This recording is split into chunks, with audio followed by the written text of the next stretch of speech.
Victoria, who always disdains me and my daughter, was in an exceptionally good mood today. She even tenderly picked up my daughter and kissed her forehead. Candy, surprised, asked me, "Daddy, does that mean Vicky is going to be my mommy?" For 5 years, Victoria never wanted anyone to know she was married, and she never let Candy call her mommy. However, what Candy didn't know was that Victoria's happiness today had nothing to do with accepting her as a daughter or turning over a new leaf. It was because her true love, Ethan, had just returned to the country. Our time with her was coming to an end. As usual, I was preparing a New Year's Eve surprise for Victoria. Red rose petals were scattered throughout the bedroom, and the dining room table was laden with a feast. 4-year-old Candy, with her little legs working hard, was busy hanging up strings of small fairy lights. She looked at me and asked, "Daddy, do you think Vicky will come home today?" My eyes dimmed slightly and I replied, "Daddy doesn't know, but we should still prepare a surprise just in case. What if Victoria finally sees my worth? Besides, I just really wanted to see Victoria smile." Just as I finished speaking, there was a knock at the door. My eyes widened slightly. I thought Victoria would make up an excuse about working late, but surprisingly, she had chosen to come home and spend New Year's Eve with me and my daughter. Could this mean Victoria was starting to accept me? I smiled and quickly walked to the door, opening it. Candy, beaming, rushed out, yelling, "Vicky, Happy New Year!" The next moment, Candy's voice trailed off, and I froze. I looked at Victoria and the man beside her, and my heart sank. The man was Ethan, the very Ethan who was Victoria's true love. Ethan was a college student who had been sponsored by the Wilson family. He was handsome and rebellious, with a poor background but full of perseverance. He was an exception in Victoria's upper-class social circle.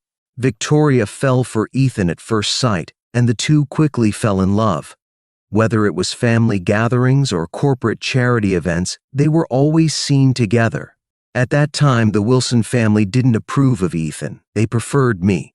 So, Victoria would use me as a cover every time she went out with Ethan, having him pick her up and drop her off from the Wilson residence. Later, Oliver, Victoria's grandfather, suddenly fell ill.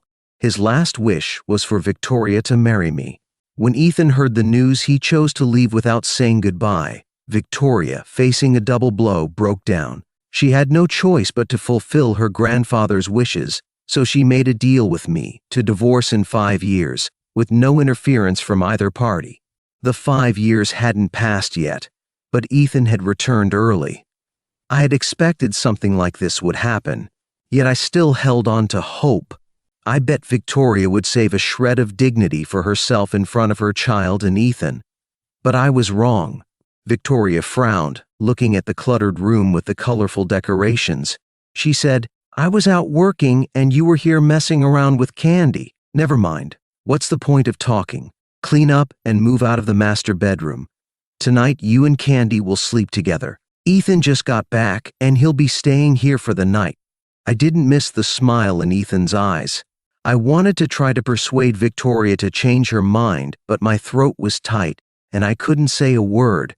Victoria brushed past my shoulder, holding Ethan's hand, and walked straight to the bedroom. I looked at the rose petals stained with mud and felt overwhelmed with helplessness. I gave Candy a wry smile, having to shatter her dream myself. I said, "Mommy's true love has come back for her. We need to leave."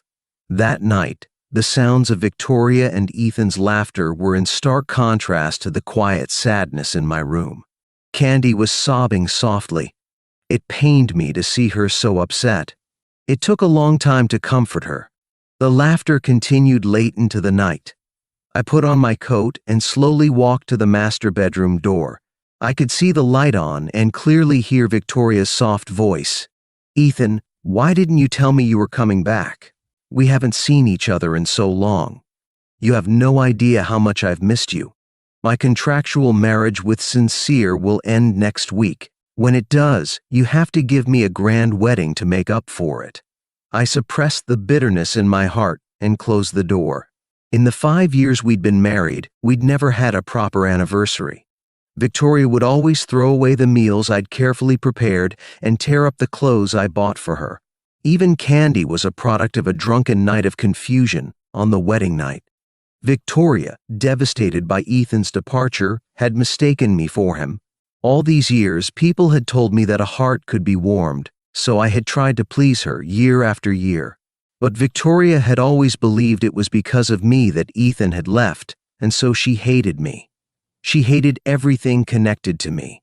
Even when Candy, her own child, called her mommy at just over a year old, Victoria's eyes were full of nothing but disgust. 1-year-old Candy was forced to kneel for an entire day, crying to the point of almost suffocating, not understanding what she had done wrong. My heart ached for Candy and I hugged her. I remember Victoria saying, looking down at us, "I'm not your mommy. You are only to call me Vicky. And you, Sincere, haven't you had enough of pretending for so many years, with our families being close? I always knew that you liked me. If you hadn't hidden it so poorly, Grandpa wouldn't have forced me to marry you, and he wouldn't have forced Ethan away. So don't you ever call me your wife. As soon as the 5 years is up, we're getting divorced."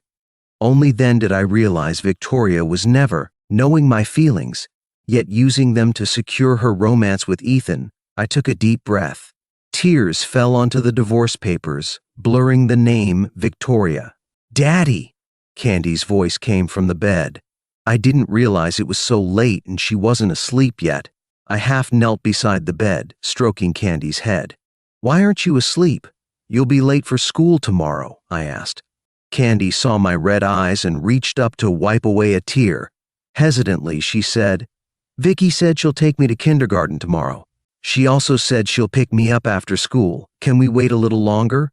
Looking at innocent Candy, I felt a giant fist squeezing my heart, making it hard to breathe. I dug my nails into my palm, forcing a smile. "Okay," I said. "How long does Candy want to wait?" Candy looked at the worn teddy bear Victoria had given her, the one with frayed edges and cotton poking out. Candy cherished it because it was the only birthday gift Victoria had ever given her. "My birthday is in 7 days," she said. "I want to wait until then. If Vicky is with me, we can stay. If she doesn't care, then we can leave." I nodded. "Okay, Victoria, I'll give you 7 days. After 7 days, everything between us, this ridiculous charade, will end." Outside, snow was falling. I put a scarf and hat on Candy, and when I went to grab her gloves, I realized they were in the bedroom. As I turned to go back, Victoria frowned. "It's fine. Just put your hands in your pockets," she said. Victoria held out her hand to Candy. "Let's go." I wanted to say something, but Candy took Victoria's hand, turning back to smile at me. "It's okay, Daddy, I'm already warm." Watching Victoria lead Candy away, I felt a little dazed. In our 5 years of marriage, I'd spent most of my time with Candy. Victoria was either out with her girlfriends or traveling. Now Victoria was taking the initiative to be a mother, choosing to take Candy to school. I knew this was because of Ethan, but I still couldn't help but feel happy that Victoria was actively involved. I prepared a full meal according to Victoria's tastes, waiting quietly for them to return. When it had been an hour since school let out, and there was still no sign of Candy or Victoria, I realized something was wrong. I hurriedly put on my coat and rushed to the kindergarten, only to run into Victoria and Ethan on the street, acting all lovey-dovey. I instinctively hid, watching Ethan put his arm around Victoria's waist and lead her into an empty parking lot.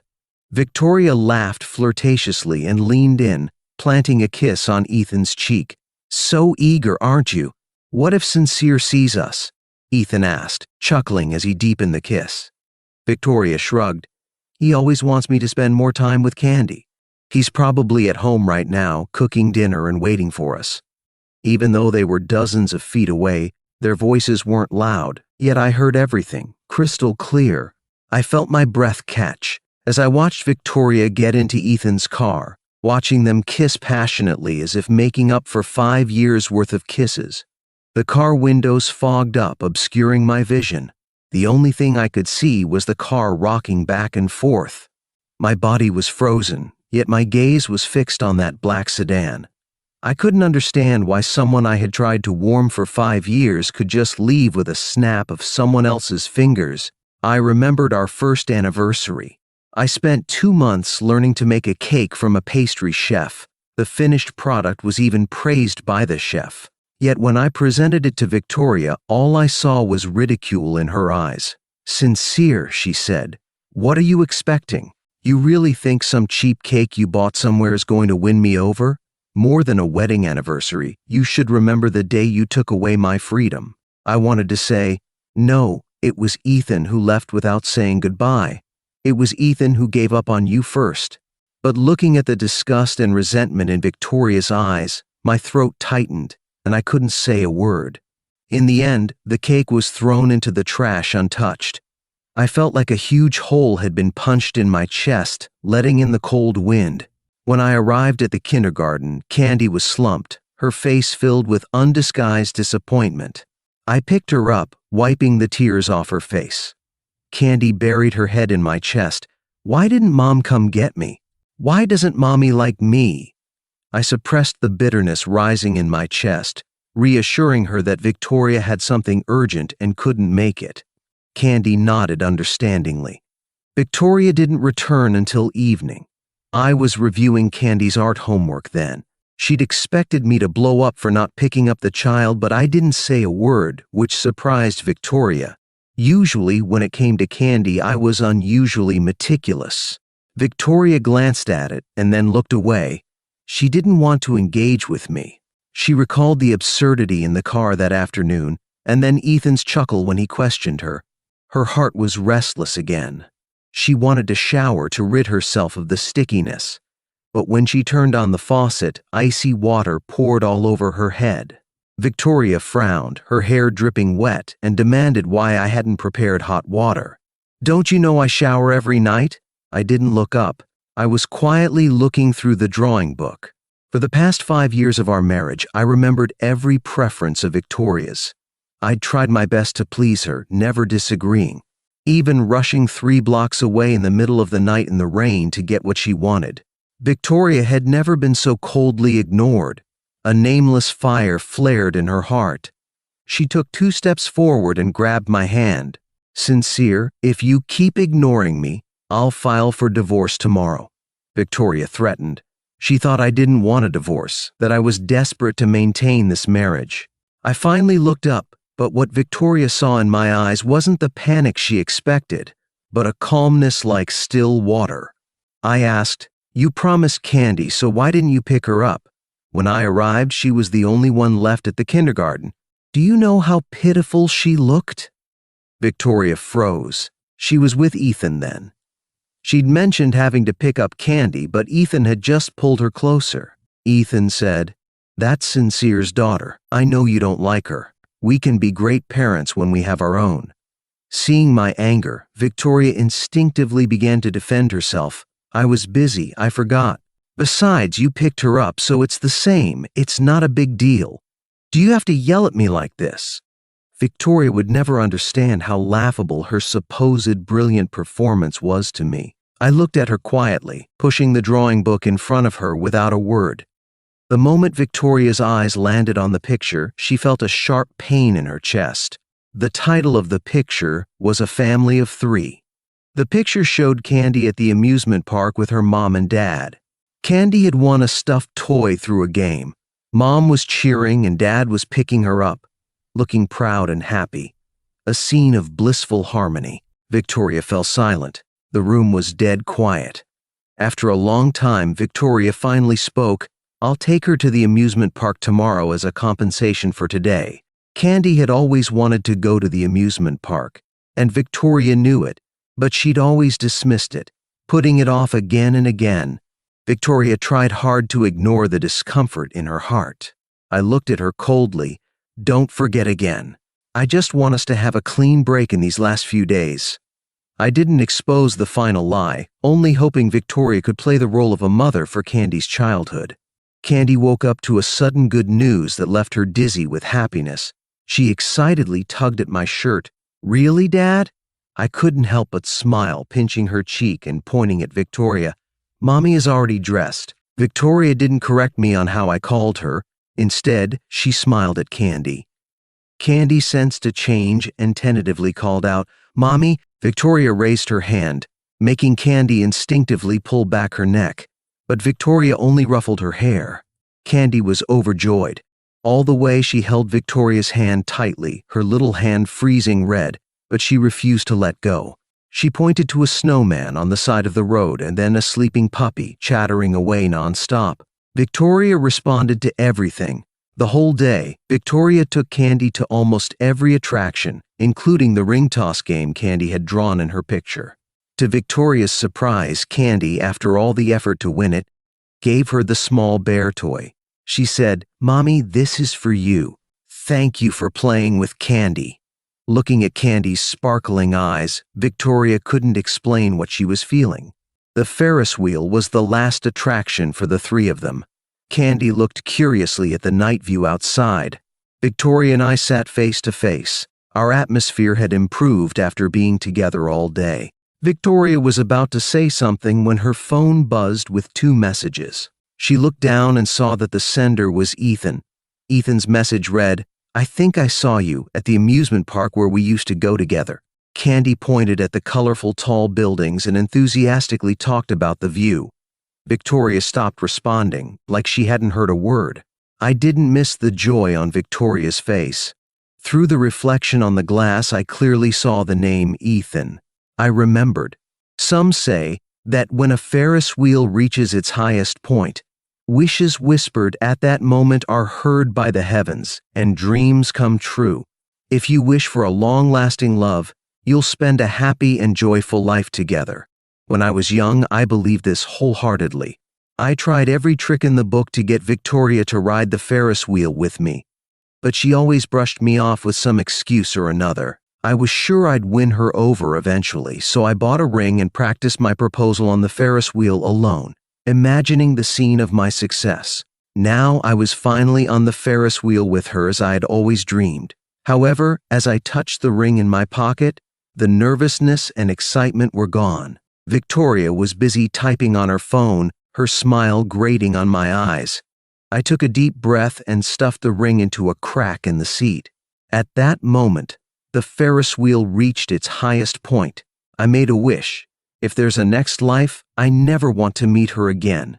Ethan's appearance didn't surprise me. It was obvious from Victoria's sudden cheerfulness. Ethan patted my shoulder with practiced ease. "Sincere," he said. "I'm so glad to see Victoria is being so well taken care of." I didn't miss the subtle sarcasm in his words. Candy instinctively seemed to dislike Ethan. He squatted down, looking at her, and said, "Candy, it's only been a few days. You've already forgotten me? I was playing with you on New Year's Eve." Candy didn't reply. Seeing the tension in the air, Victoria stepped in to smooth things over. "It's rare for Ethan to come back to the States. It's been years since we all got together. How about we grab a bite to eat?" Victoria, who had been standing on Candy's and my side, walked to stand next to Ethan as she spoke. Seeing them standing together made me feel like I was the outsider.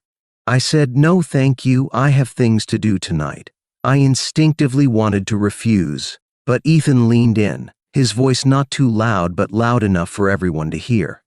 "Sincere, don't tell me you dislike me that much. You won't even do me the favor of having dinner?" I was about to refuse, but I saw the dark look on Victoria's face. "Sincere," she said. "It's a rare occasion. Don't be a killjoy." The words caught in my throat. I nodded. Victoria and Ethan had already walked some distance ahead. Victoria said, "I know a restaurant that's amazing. The first time I went, I thought you'd like it." Ethan replied, "I'm not going to a restaurant you've been to with other people." Victoria laughed and playfully punched Ethan's shoulder. "I went there alone that day, no one else," she said. Ethan asked, "Really? You're lying. You're a dog." Ethan playfully tweaked Victoria's nose. I clearly saw Victoria blush. Avoiding Ethan's ardent gaze, she said, "Stop it. I'm not a kid." I stood there, my legs feeling as if they weighed 1,000 pounds. I couldn't move at all. My breathing became rapid. I stared at their departing figures until my eyes were sore. When I arrived, Victoria and Ethan had already ordered. Ethan raised his hand to greet me. "Dude, I hope you don't mind me sitting next to your girl. There's really no other space." Ethan's expression was full of feigned awkwardness. I stared at the two empty seats opposite them and didn't say a word. The server brought the braised goose liver and red wine sauce. Ethan's eyes widened. "Victoria, I can't believe after 5 years you still remember that I love this dish." Victoria raised an eyebrow. "Of course, the rest of the dishes are all your favorites, and the flavors match your taste." Ethan forked a big chunk of goose liver into his mouth. "Delicious," he said, his face full of bliss. I lowered my eyes and forked a piece to feed Candy. Seeing that I hadn't reacted, Ethan's eyes flashed and he asked, "Victoria, you ordered all my favorites. What about my buddy here?" Victoria paused as she reached for a napkin. She said, "He's not picky. He'll eat anything. You don't need to worry about him." I handed Candy her water, and where Victoria couldn't see, I dug my nails into my palm, leaving deep marks. It wasn't that I was not picky, but that Victoria had never cared. It was always me trying to please her, while she never asked about my preferences. Neither my interests nor my clothing preferences, nothing of mine mattered to her. In Victoria's heart, I was just a convenience when there was no other option, a tool to fulfill her grandfather's last wish. That's all. That's all. I tried to calm myself down, but it was still difficult to suppress the negative emotions that surged. Candy noticed everything and said with concern in her eyes, "Dad." I forced a smile and asked, "Want another piece? I'll get it for you." Candy knew that I didn't want to lose face in front of others, so she nodded slightly. At the other end of the table, Victoria saw the sauce on the corner of Ethan's mouth and carefully wiped it with a napkin. "How come you're still so clumsy?" she said. Ethan grinned and said, "Just like before, nothing's changed. It feels so good." His words were subtly mocking how I'd ruined their lives. Ethan's gaze turned to me. As he saw my face twisting more and more with each word, he curled up the corner of his mouth. He continued, "If there hadn't been any unexpected events, our kid would probably be as big as Candy by now. I could tolerate Ethan's provocation towards me, but I could never accept his malice towards Candy. I could no longer bear the disappointment and anger in my heart. I roared, "Leave the child out of this." Ethan feigned surprise, first glancing at Victoria, then innocently raising his eyes and saying, "Bro, did I say something wrong again? If you hadn't gossiped to Grandpa back then, how would Victoria and I have separated? I know you like Victoria, but it's been so many years. You should give her back to me now." Ethan lowered his gaze, looking defeated. Victoria saw it clearly and couldn't help but feel sorry for him. She held Ethan's hand tightly, not even glancing at me. A sour feeling rose in my heart. I finally realized that my 5 years of effort were worthless to Victoria. I took a deep breath, deciding to leave this suffocating place. Candy obediently followed me. Victoria didn't try to stop me. On the way back, Candy grabbed my hand. Her voice was small but firm. She said, "Tomorrow is Candy's birthday. Candy remembers the promise we made. If Vicky stays with me, then we will stay. If she doesn't care, then we'll leave." Her childish words rang in my ears. I replied, "Okay." Victoria didn't come home all night, and my phone kept ringing all night. "Bro, why are you always bothering Victoria? If you had just left quietly, it wouldn't be this troublesome." Ethan sent a picture of Victoria's intimate clothing. He said, "A little game, guess what we are doing?" From 10 p.m. to 3 a.m., Ethan sent a message every half hour, determined to tear my face to shreds. "Bro, have you tasted Victoria? Bro, Victoria calls me husband. Bro, did you see the messages?" The messages came one after another, like countless needles piercing my heart. I was furious and punched the wall hard. My hand broke the skin and bled instantly, but the sadness in my heart didn't lessen even a bit. Overwhelming disappointment and sadness enveloped me, almost suffocating me. When I closed my eyes, I saw Victoria's coldness and mockery. When I opened my eyes, I saw Ethan's provocation and threats. I felt like I was in a vortex of pain, forced to endure all the injustice. It shouldn't have been like this. The life I wanted was definitely not like this. How did it become like this? Why? I looked at the photo on the bedside table from our wedding. I was smiling brightly. Victoria looked impatient. It was wrong from the start. I shouldn't have fallen in love with Victoria. There's a saying that I understand now. Getting closer to you is getting closer to pain, and staying away from you is staying away from happiness. That's how Victoria and I are. We'll never find true happiness. I didn't sleep all night. Until the next morning, Candy walked to my side with her plush toy. We sat on the sofa, quietly waiting for the time to pass. When the clock struck 10, Candy couldn't help but ask, "Will Vicky come back?" My eyes were bloodshot as I looked at Candy and smiled bitterly. I don't know. When the clock struck 12, Candy jumped off the sofa and took out milk and bread from the refrigerator. After eating a simple meal, she sat back on the sofa and waited. When the clock struck 2 again, Candy noticed my wound and took out a Band-Aid from the first aid kit and put it on my hand. I hugged Candy and we stayed silent for a long time. When the clock struck 5, my phone rang. It was Victoria calling. Candy's eyes lit up and she excitedly leaned closer, wanting to hear her mom's birthday wishes. Candy called out, "Mom, Vicky?" Victoria paused for a moment, her voice a little impatient. "Why are you yelling so loud? I can hear you," she said. She then said, "Sincere, I was too familiar with this opening." She said, "I won't be coming home tonight. My girlfriends are having a get-together." After listening, I nodded. I turned my head stiffly to look at Candy. The smile that had been on Candy's face finally disappeared. I was speechless, unable to say anything. Candy spoke first. She said, "Okay, Mom." This time, Victoria didn't correct the term. She said, "Uh-huh," and hung up the phone in a hurry. Candy put down her plush toy and walked into the bedroom to find some clothes. I felt Candy's sadness and hugged her tightly. I said, "It's okay. Dad is here. Dad will be with you. It's okay, Candy. Dad loves you." Candy buried her head in my arms. I couldn't see her expression. She said, "Dad," her voice muffled. I felt a cold sensation on my shoulder. It was Candy's tears. She said, let's go now." I once wanted Candy to have the company of her parents, to have a healthy childhood by our side. But all Victoria brought Candy was countless coldness and neglect. She said, "Let's go far away and never come back." I booked the plane tickets that night and started packing my luggage. Candy glanced at the plush toy on the floor, but in the end, she chose to leave it behind. Victoria wasn't her mother. The plush toy she gave wasn't a precious gift. I packed quickly. I put the divorce papers on Victoria's bedside table, making sure she would see it right away. Candy stood at the door and asked, "Dad, are you ready?" This child who once loved home the most was urging me to leave. I took her hand and walked outside. "Dad, where are we going?" I said. She asked, "Is River City far from here?" I replied, "Very far." "Aunt Vicky won't find us, right?" "No, she won't." "That's good." The moment I boarded the plane, I sent a message to Victoria, "The freedom you wanted. I'm giving it to you."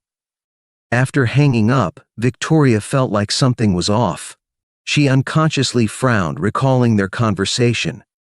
Ethan cupped her face, giving her a tender kiss and said, "Baby, I feel so happy right now. Tomorrow's Wednesday, the day you get divorced and also my birthday. We have to celebrate it big."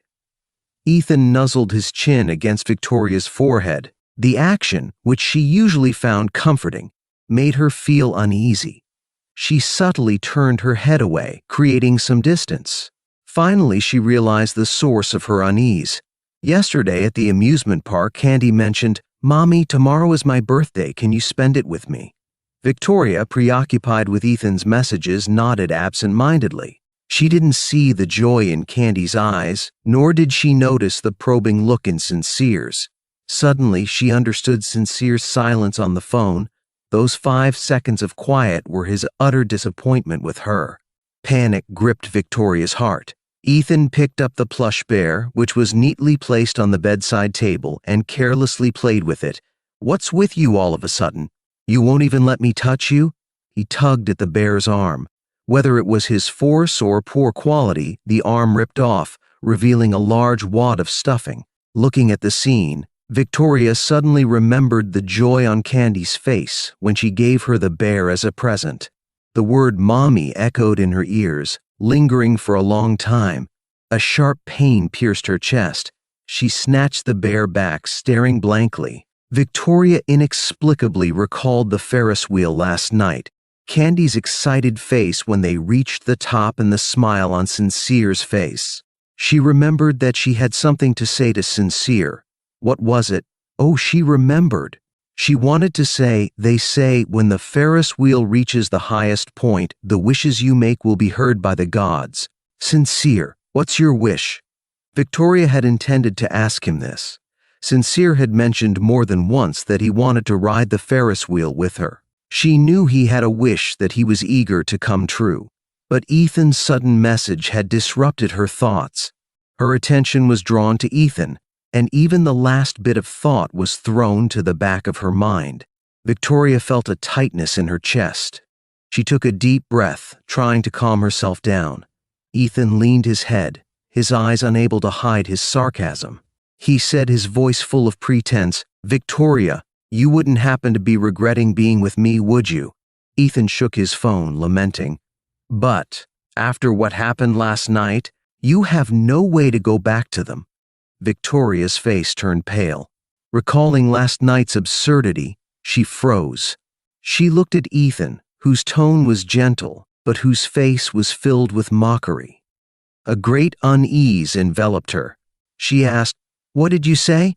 Victoria rushed to grab Ethan's phone. Ethan leaned back, causing her to stumble forward. Ethan raised an eyebrow, looking at the pale-faced Victoria, and shook his head helplessly, handing the phone to her. He said, "The password is your birthday." Ethan winked. Victoria's hand trembled slightly. She tapped several times before she could access Sincere's chat. The moment she saw the filthy pictures and the provocative language, Ethan's laughter echoed through the room. The taut string in her mind snapped. She felt a ringing in her ears. She looked at Ethan blankly. Ethan smiled at her and said, "You should have known this day would come, shouldn't you? Since you chose to be with me while still married, it's only natural that something like this would happen. Besides, you're getting divorced tomorrow. That annoying Sincere and his annoying child will disappear from your life." Ethan reached out, stroking her hair gently, wiping away the tears from the corner of her eyes, and whispered in her ear like the devil. It made Victoria, whose thoughts were already in chaos, tremble. He said, "You should be happy about that, Victoria." With a crisp slap, Ethan's irritating voice finally quieted down. He covered his face, looking at Victoria with surprise. Victoria was trembling with rage. She said, "Who told you to send it to him? Who told you to send it to him?" Ethan grinned. "Victoria, why are you acting like that? Have you forgotten how you were moaning yesterday?" Even though he was smiling, Victoria felt as if she had fallen into an ice cave. It was hard even to breathe. This wasn't how it was supposed to be. It shouldn't be like this. Victoria took a few steps back, distancing herself from Ethan. She had been wrong. 5 years of obsession had constantly glorified Ethan's image, layer by layer, until the Ethan in her memory was flawless. Until this moment when Ethan's darkness and baseness were exposed, did she realize that what she had loved all along was just an illusion. At that moment, she thought of Sincere. She recalled last night when she was nestled close to Ethan and Sincere, his eyes lowered, pretending to be calm as he fed Candy. She could see it. She could see Sincere's sadness and restraint. She could also see the anger in his eyes. But she chose to look away. She firmly believed that the man she loved was Ethan, not the man who had been by her side for 5 years. So, again and again, she ignored his pain and despair. Victoria quickly threw on her clothes. She wanted to contact Sincere, but didn't know when her phone had been turned off. From behind her came Ethan's soft, amused voice. I turned it off so Sincere wouldn't disturb our little fun, Victoria. Aren't you going to praise me? Endless remorse washed over her. Victoria's defenses completely crumbled. She roared, "Enough, don't say another word. I will not divorce Sincere, and I will definitely not marry you. Don't you dare try to cling to me. Ethan, from today onward, we're done. Don't ever show your face again." Ethan looked at her as if he'd heard the funniest joke, doubled over and laughed, holding his stomach. "Victoria, 5 years and you're still as naive as ever." He laughed, wiping a tear from the corner of his eye. "I never cared about your love." Ethan's voice suddenly dropped. "All I've ever wanted was to ruin your marriage." He calmly put on his clothes, slowly revealing his conspiracy. "It was bad enough that old man Oliver was blind enough to force us into an engagement, but you, who claimed to love me, couldn't even keep your own womb secure. 5 years of marriage, 4-year-old child. Who knows if what you told me was even true?" With each word, Victoria's face grew paler. Her body was rigid, unable to move. Ethan shrugged and smiled, saying, "As the betrayer of our relationship, a little punishment is in order. But it's a shame about Sincere." Ethan looked up at the ceiling and took a deep breath. "No matter who he loves, he deserves to be happy. And yet it had to be you, Victoria." Ethan revealed a wicked smile. "Fate always loves to play games with us, don't you think?" Just as he finished, her phone finally turned on. She clearly saw Sincere's parting words. "The freedom you wanted, I give it back to you." 9 short words, yet they held boundless despair. Self-blame, helplessness, and remorse intertwined, shattering Victoria's sanity. Everything before her blurred with tears. In her arms was a broken teddy bear, and in her ears were taunting, smug laughs. A last sliver of hope still lingered in Victoria's heart. Maybe Sincere was just saying those things in anger. Maybe he just wanted to go out and clear his head. He loved her so much. How could he bear to leave her? Victoria leaned against the wall and stood up. She shoved Ethan aside and stumbled out. The overwhelming cold wind outside instantly engulfed her. Victoria, who hadn't even had time to put on her coat, quickly lost sensation in her body. Tears flowed uncontrollably. The wind stung her face like sharp knives. Victoria ran forward desperately, running and running. She ran so fast that she slipped on the ice and fell heavily to the ground. A sharp pain surged through her. Victoria tightly clenched her palms. She struggled to get up, staggering forward. Blood stained her pant legs, but Victoria didn't even glance at it. Her gaze was fixed on the closed door. The moment she grasped the doorknob, she heard her heart pounding rapidly. All the way here, she had rehearsed countless apologies in her head. But when she opened the door, all she saw was an empty living room. "Sincere," Victoria said, her voice trembling. Only silence answered her. Limping, Victoria went to Sincere's bedroom. What she saw was a room that was only half filled. A great unease washed over her. Her heart beat faster and faster. She slowly walked to her own bedroom. When she saw the paper placed on the bedside table, her breath hitched. Victoria approached and saw the 5 large words "divorce agreement." In an instant, she lost all strength. Victoria knelt on the floor, tears she had been suppressing finally bursting forth. She could no longer hold back her inner pain and anguish and began to wail. "Sincere, you can't leave me. I know I was wrong. I know I was wrong." Meanwhile, on the other side of town, Candy curiously looked around. I waved at the woman walking towards me. Sophie. Sophie was a friend I met during my early startup days. She was efficient and career-oriented. Everyone called her Sophie. Sophie beamed a bright smile and took my luggage before ruffling Candy's head. She said, "Rest for a few days before thinking about the next plan." I nodded. After I married Victoria, Sophie moved to River City for various reasons. I had contacted Sophie a few times during this period, and each time it was only a brief conversation before we hung up. I thought our relationship had been washed away by time, but I never imagined that when I asked to stay with her for a few days, Sophie would agree without hesitation. I was a little surprised, but seeing Candy and Sophie getting along so well, I couldn't help but feel relieved. It had been so long since I had seen Candy laugh so freely. I thought of Victoria. I wondered how she would react when she saw the divorce agreement. Would she eagerly marry Ethan, or would she furiously scold me for not knowing what was good for me? In any case, she must think that she had finally escaped a big problem, right? Sophie called out. Sincere, Candy called out. The two figures walking ahead turned back to look at me. Candy, on tiptoes, cupped her hands around her mouth like a megaphone and shouted loudly. The morning sun showered down on them, creating a beautiful tableau in my eyes. I started walking towards them slowly, then began running faster, the wind whistling past my ears. I saw the smile in Sophie's eyes and Candy's rosy cheeks. For a moment, the heart that Victoria had so badly wounded began to beat again. I arrived at Sophie's place. The table was laden with food. Sophie pulled out a chair. Have a seat. I made dishes based on your taste from our previous dinners. Try it. I was stunned. Buried memories began to surface. I remembered the last dinner I had with Sophie was probably 10 years ago, and there were 7 or 8 business partners there. I never expected she'd remember my preferences so clearly. I felt somewhat uncomfortable.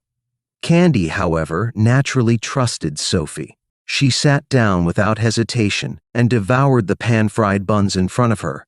Delicious, she exclaimed, her eyes lighting up. She repeated the action of stuffing her mouth. Vicky is awesome. Sophie carefully wiped the grease off Candy's mouth. Sensing my hesitation, she took the initiative to break the silence. Sincere, she said. I'm helping you this time out of our years of professional friendship. You don't need to feel awkward. I'm not trying to pressure you. It's just that after a long journey, you should eat something you enjoy to recover. Sophie's subtle approach worked. And I realized I was overthinking things.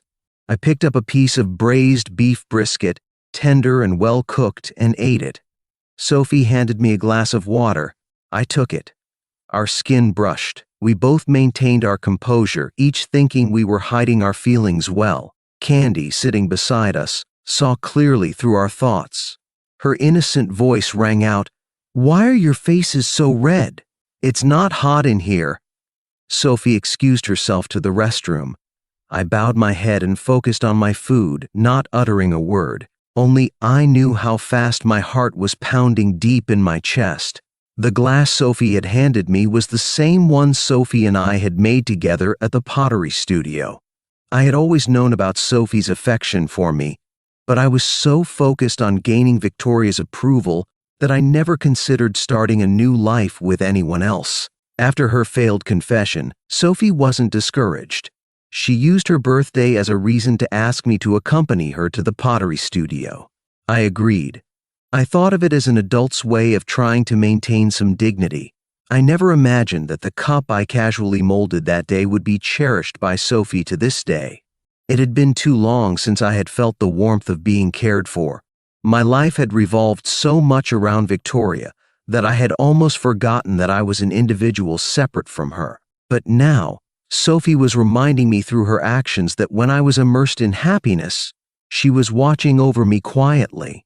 When I was trapped in pain, she would reach out and pull me from the mire. No matter what I chose, she would be there by my side. I spent some wonderfully peaceful time with Sophie.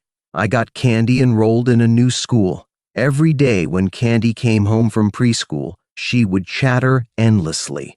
At such times, Sophie would widen her eyes slightly and say, "The teacher said you're the best kid." Candy would proudly lift her head and say, "Yeah, and the teacher even made me the nap monitor." "Oh my," Sophie said lovingly, rubbing her cheek. "I knew our Candy was the best. The nap monitor is a very important position. The teacher gave it to you because she appreciates you." Candy, completely overwhelmed by praise, happily bent over her homework. Sophie and I locked eyes from across the kitchen and began to laugh. Our laughter grew more intense until we were both doubled over, our stomachs aching and tears streaming from the corners of our eyes. Just then, Sophie stopped laughing. She looked at me, her gaze sincere and brave. She took a breath and looked at me with those bright eyes. Sincere, could you give me another chance? I looked at her and could hear nothing else, see only Sophie. Somehow, I just knew that a future with Sophie wouldn't contain ridicule, mockery, or neglect. There would be only endless love, trust, and companionship. I looked at my reflection in Sophie's eyes, and the only sounds I heard were the rapid beating of my heart and my heavy breathing. I opened my mouth and heard myself say, "Okay." Since then, our relationship had grown exponentially. Candy had never seen her father like this before. Vicky had made a heart-shaped breakfast sandwich before leaving in the morning, and Dad had been sitting at the table staring at it all morning. Every now and then he would let out a giggle, like he had lost his mind. Candy frowned and placed her small hand on my forehead, but she discovered I had no fever. I looked at Candy and pulled her into a hug, nuzzling my chin against the top of her head. "Candy," I whispered, "how would it be if Vicky stays with you from now on?" Candy didn't understand her father's strange behavior, but she understood what was being said. She was afraid her father would change his mind, so she quickly agreed. I paused for a moment, looking at the expectation in Candy's eyes, and then I whispered, "So, this is what happiness feels like." To celebrate Candy's 2-month anniversary as nap monitor, Sophie had booked a table at a children's restaurant. Candy, in her new outfit, was swinging her legs, eagerly awaiting her food. It was in this moment that I ran into Victoria again. As I was fixing Candy's hair, my gaze, through the glass door, collided with Victoria's pale face. My body froze instantly. The color drained from my face as past shame and humiliation washed over me. I felt a chill and my breath grew shallow. I never imagined that Victoria would find me here. In my mind, Victoria should have been relieved to be rid of me, then hastily married Ethan, and the two of them would have lived a blissful life as if Candy and I had never existed. But Victoria stormed in. My body had lost control the moment I saw her. I sat there helplessly, watching as she grabbed my wrist as if afraid I'd run. She was gripping me hard, her nails digging into my skin. She said, "Sincere, I know I was wrong. Please don't be angry with me." Only then did I notice Victoria's bloodshot eyes. I could tell immediately she hadn't been resting well these past few days. She said, "I've broken up with Ethan. Let's be together and start over, okay?" Victoria looked at me, the once arrogant her now begging for my forgiveness. She said, "Let's just pretend none of it ever happened, okay? Just the three of us, you, me, and Candy. Let's live together. I'll try my best to be a good mom." Seeing my silence, tears streamed down her face. She said, "Sincere, you can't abandon me." Sophie intervened just in time. She said, "Please let go." With a cold expression, she pried Victoria's fingers off my wrist, one by one. Seeing the purple bruises on my wrist, Sophie frowned, pushing her away. Victoria, caught off guard, stumbled to the ground. She sat there stunned, staring at the woman in front of her. She never expected there would be someone else in my life. Growing up, I was like a fly buzzing around her. My eyes were only ever on her. Victoria knew this, but she didn't love me then, wasting so many of my years. Now that she has finally come to her senses and humbled herself to come looking for me, she probably expected me to be overjoyed, crying tears of happiness as I welcomed her back. But how could I? How could I be with another woman? Sophie stood in front of me, holding my hand tightly. My wandering gaze finally focused. Instinctively, I squeezed her hand back, a display of trust that was clear to Victoria. Victoria's gaze fell on Candy, who was hiding behind Sophie.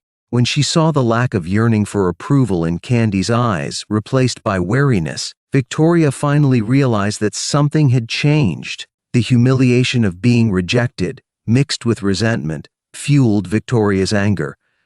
She stubbornly believed that the woman in front of her had seduced me, causing me to choose her. She said, "He's my husband. You homewrecker, you're shameless, disgusting." She stood up, leaning against the wall, and began yelling. She pointed at Candy and said, "The child I carried in my womb now calls a stranger mom. How could you do this to me?" Victoria blamed everything, yet not a single word was mentioned about her sleeping with another man on Candy's birthday. I knew Victoria always had her own set of principles, but hearing her use vulgar words to curse Sophie, I slapped her again, sending her crashing to the floor. "Enough, Victoria," I said, taking a breath, each word clear and sharp. "We're divorced." Victoria covered her face, her pupils slightly dilated. She looked at me as if she hadn't understood what I'd said. "What did you say?" she asked. Victoria knew how much I wanted to salvage our marriage. For 5 years, I had gone to great lengths to please her, always with the fear of being abandoned.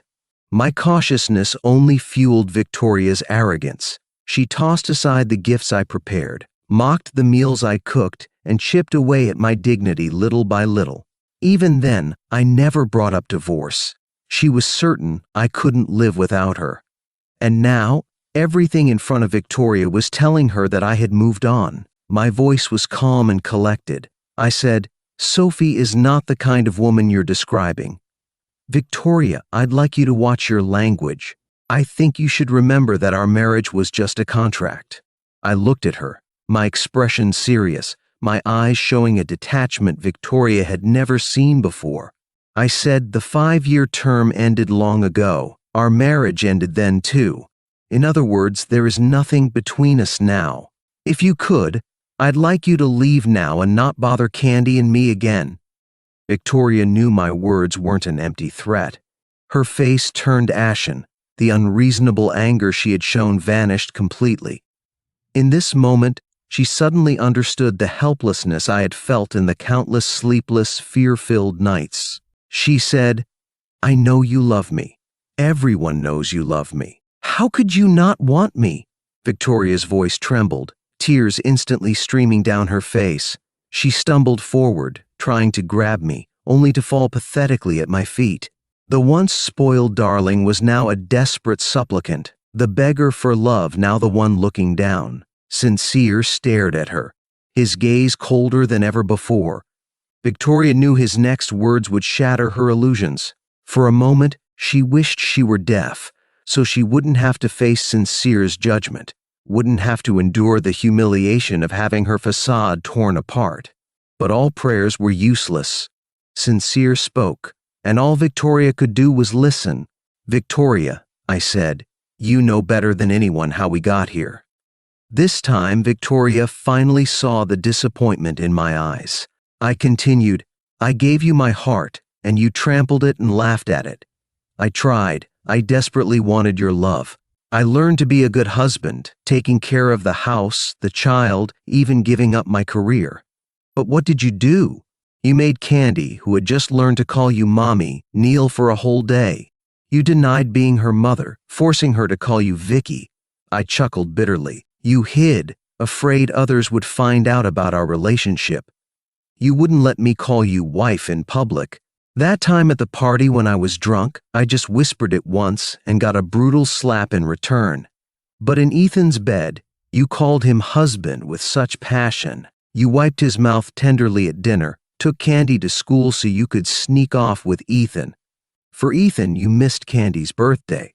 "Victoria," I said, my eyes red and voice trembling, "sometimes I wonder why I kept loving you. How can I love you? What else do you want from me?" Victoria's face drained of color with each word. "I'll change," she pleaded. "Give me another chance, please. I really know I messed up." I took a deep breath, calming myself. I looked at Victoria, a gentle smile appearing, the same one she saw when we first met, shattering her last bit of hope. "Too late," I said.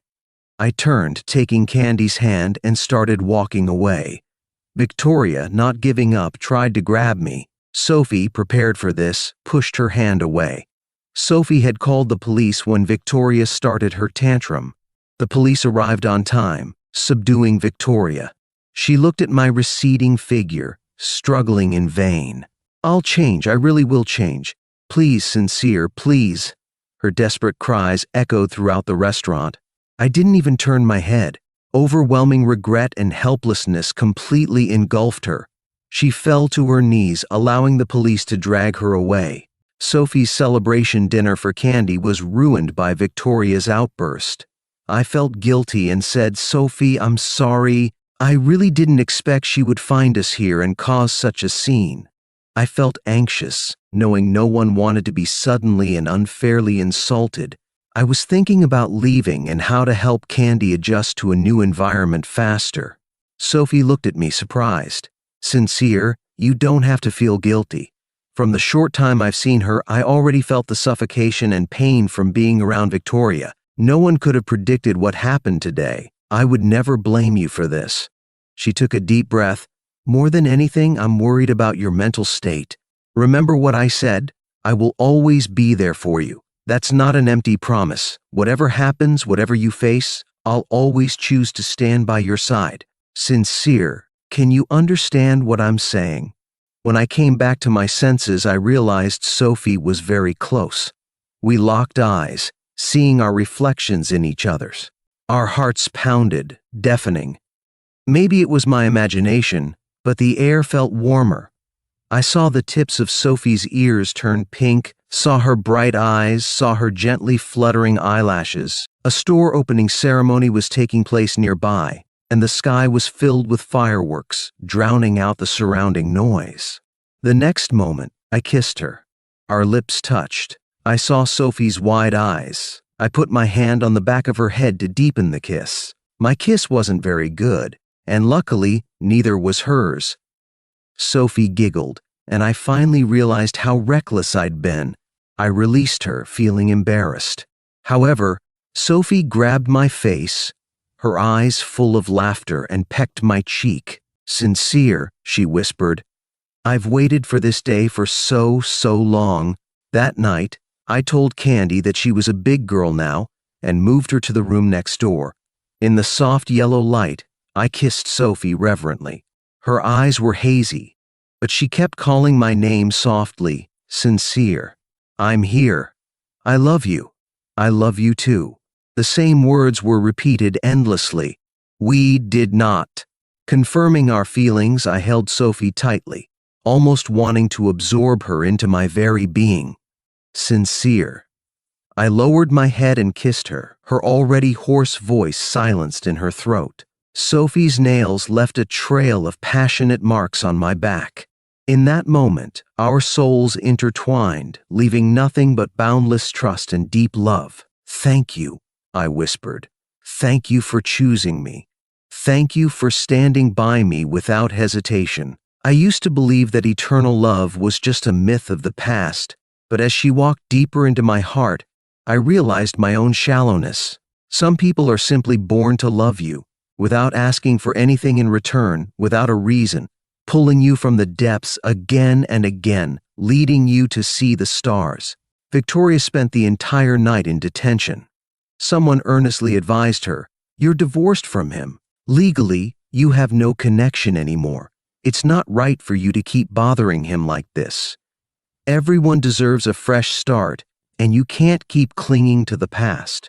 You know, I also got a glimpse into your family situation, long separation, little communication with your child, and infidelity during the marriage. You need to reflect on what you did wrong in the relationship." Victoria stared blankly at the ceiling, her mind finally clearing from the rage. She began to look back on the 5 years with Sincere from an objective point of view. Insults, sarcasm, verbal abuse, disgust. Victoria had fully displayed the superiority of someone in a dominant position, controlling and suppressing Sincere. There were times when Sincere couldn't bear it anymore. Red-eyed, he would ask her why she was tormenting him. And what would Victoria do? She wouldn't even bother to look at him, simply yawning before heading into the bedroom saying, "You can always get a divorce, Sincere. We're like this because of your selfishness." Sincere would then quietly pick up the shattered pieces of a porcelain vase, even if his fingers were bleeding, never stopping. His expression would return to calmness, but pain would seep from his eyes. For a long time, Victoria seemed to take pleasure in his suffering, as if it could compensate for her regret in not marrying Ethan. She would purposely show Sincere her closeness to Ethan, trying to provoke him and make him give up on the absurd notion of loving her. It wasn't until she saw the mocking look on Ethan's face and the cold, distant eyes of Sincere that she finally realized how pathetic she was. Victoria couldn't help but blame herself.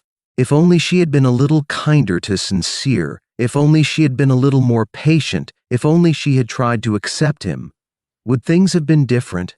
She remembered when they first got married, how Sincere had done everything he could to please her, despite her volatile moods. He'd contacted her parents, Oliver and Vicky, meticulously noting down all of her favorite foods and tastes. She would come home to find a feast on the table. She could see his efforts, she saw the blisters on his hands, but still, as he looked at her with hopeful eyes, she picked up a bite of food, and then dumped the whole dish into the trash. "This is too salty. Who can eat this?" she demanded, her brow furrowed, watching the light in his eyes flicker and fade. Then she heard him say, "I'm sorry." Her absurd behavior was like a sharp knife, tearing open a gaping hole in Victoria's chest. It was she who pushed him away, she who drove him away. It was all her fault. Victoria took a deep breath, closing her eyes to fight back the tears, but failed. The tears came faster and faster, finally breaking free. Sophie and I scheduled our wedding for New Year's Day. The venue was filled with guests, everyone offering their heartfelt congratulations to the happy couple. Sophie looked stunning in her exquisite wedding gown, leaving me speechless. She stood at the end of the aisle, giving me a sweet and blissful smile. As I walked towards her, I could hear my heart thumping wildly in my chest, like a drum. Sophie reached out her hand, and I held it tightly. Cheers and blessings filled the air as flower petals fluttered down. For a moment, time seemed to stop. The officiant congratulated the newlyweds. Candy, dressed in a pretty little dress, carefully carried the rings. Looking at Candy, I remembered when she was a baby. It felt like yesterday that I was teaching Candy to say daddy, and now she's practically a little adult. Candy hugged Sophie tightly and called out in a clear voice, "Mommy." It was the first time she had confidently called her mommy in public, without any hesitation or fear. Sophie bent down, picked up Candy, and kissed her softly on the cheek. "I'm right here," she replied gently, and Candy beamed. My phone buzzed in my pocket, a transfer notification. Victoria, as a way to make amends for her past mistakes, had voluntarily transferred her company's assets to me. I glanced at Victoria's name for a second before putting my phone away. The person I used to love so intensely was now someone whose face I could hardly recall. It's been too long. It was over, I thought. My life had long moved forward. The officiant beside me announced loudly, "Mr. Sincere, do you take Miss Sophie to be your lawfully wedded wife, to have and to hold from this day forward for better, for worse, for richer, for poorer, in sickness and in health, to love and to cherish, till death do you part?" Despite practicing countless times in private, I was still a bit nervous. My palms were sweaty, and my voice trembled slightly as I spoke. "I do." Sophie smiled and kissed me deeply. Candy hugged my leg, exclaiming, "Mommy and Daddy will be together forever."